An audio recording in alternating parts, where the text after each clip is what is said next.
Kita ke informasi lain, Saudara. 20 calon pimpinan dan calon Dewan Pengawas KPK kembali menjalani tes wawancara dan tes kesehatan. Hari ini 10 nama yang telah menjalani tes kesehatan di Rumah Sakit Pusat Angkatan Darat Gatot Subroto akan mengikuti tes wawancara. Tes wawancara digelar di Kementerian Sekretariat Negara. 10 nama yang akan menjalani tes wawancara diantaranya dari internal KPK, yaitu Wakil Ketua KPK Johanis Tanak, Deputi Pencegahan dan Monitoring KPK Pahala Nainggolan, dan Komisioner Kompolnas Pungki Indarti. Dalam tahap wawancara, Saudara, ada 11 orang yang menjadi panelis.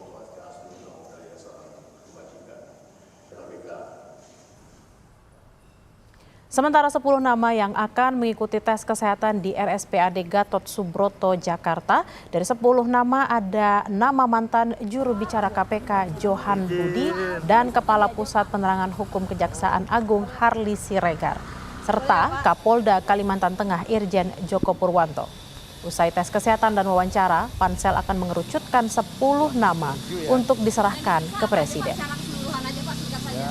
Sama dengan semua lah, kayak general check apa aja sih. Jurnalis Kompas TV Fedriska Ananda sudah bersiap di RSPAD Gatot Subroto. Selamat siang Rizka, bagaimana jalannya tes kesehatan pada siang hari ini dan siapa saja yang sudah tiba dan menjalankan tes tersebut?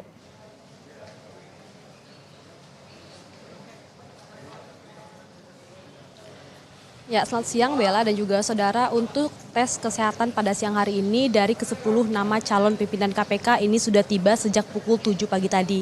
Di mana ini mereka akan segera melakukan pengecekan tes kesehatan mulai dari pengecekan darah, kemudian pengecekan jantung begitu ya. Tadi kalau misalkan saya dapatkan informasi juga para calon pimpinan KPK ini juga melaksanakan treadmill begitu untuk mengukur kesehatan dari jantung mereka. Dan kemudian tadi kalau misalkan kami pantau Bella juga saudara, selain 3 nama yang tadi Anda sebutkan, yakni dari mantan juru bicara KPK, Johan Budi, dan juga kemudian Kapolda dari Kalimantan Tengah begitu ya, dan kemudian nama-nama yang memang sudah familiar begitu, ini juga ada sejumlah nama-nama lain yang juga cukup menarik perhatian.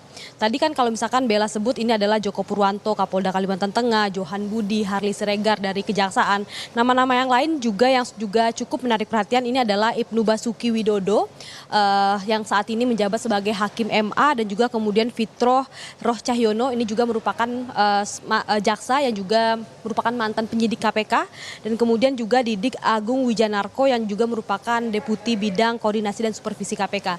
Jadi memang kalau untuk hari ini, kalau misalkan kita lihat dari nama-nama ini, tampak nama-nama yang memang sudah pernah menduduki jabatan publik dan juga kemudian juga pernah begitu memilih pengalaman terkait dengan tindak pidana korupsi di instansi masing-masing, baik di kejaksaan ataupun di kepolisian. Bella. Rizka, selain tes kesehatan ada juga wawancara, lalu setelah kedua tes ini apa lagi tahapan selanjutnya?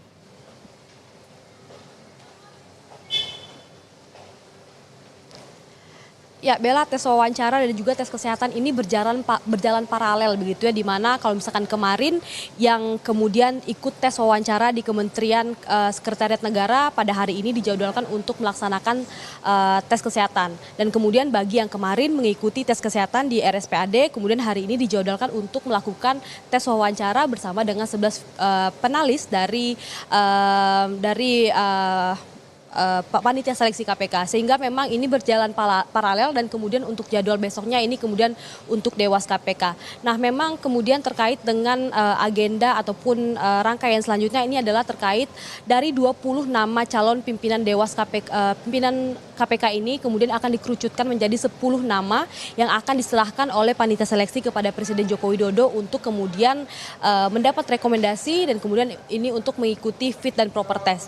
Memang banyak kritik begitu terkait dengan ke-20 nama yang kemudian 45% dari nama-nama yang lolos pada profil assessment ini dikatakan bahwa 45 nama ini merupakan aparat penegak hukum, baik dari kejaksaan ataupun dari kepolisian, sehingga memang atas partisipasi masyarakat sipil ini cukup disoroti, sangat minim begitu, sehingga memang oleh panitia seleksi KPK saat ini sangat menjadi momentum terkait dengan bagaimana kemudian KPK saat ini juga kemarin mendapatkan respon buruk dari para masyarakat terkait dengan kasus-kasus yang ditangani oleh KPK selama ini. Bagaimana kemudian mantan pimpinan KPK Firly Bahuri yang kemudian juga melakukan pemerasan terhadap pihak yang memiliki perkara dengan KPK, dan juga kemudian Nurul Gufron begitu ya, juga kemarin dijatuhi kode etik gitu terkait dengan